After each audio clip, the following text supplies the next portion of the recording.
नमस्कार।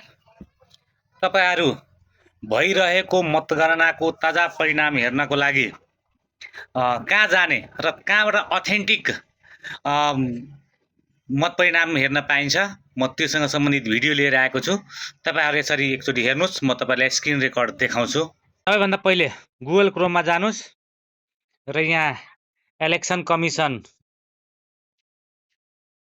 इलेक्सन मैले सर्च गरेको थिएँ, त्यसकारण देखाए। इलेक्सन रिजल्ट सर्च गर्नुहोस् र सर्च गरिसकेपछि यो तलको दोस्रो लहरमा देखाइरहेछ latest election update and result for federal parliament भनेर छ।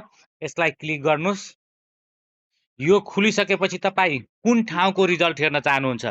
मानौ म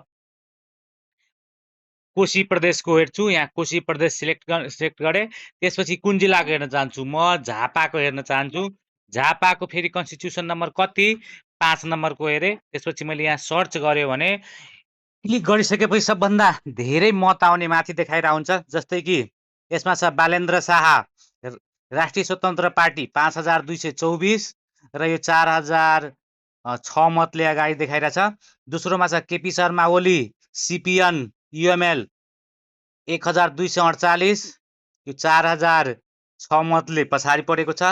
रञ्जित तामाङ श्रम संस्कृति पार्टी 325, त्यसै गरी मन्धरा चिमोडिया रुक्ची नभएको नेपाली काङ्ग्रेसको 185, त्यसै गरी रञ्जित तामाङ नेपाली कम्युनिस्ट पार्टीको 129, लक्ष्मी प्रसाद सङ्ग्रौला हलो राष्ट्रिय प्रजातन्त्र पार्टीको 111।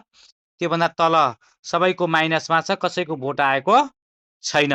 तपाईहरुलाई यो भिडियो कस्तो लाग्यो कमेन्ट गर्नुहोला। यदि मन परेको भए एउटा सेयर पनि गर्नुहोला। धन्यवाद।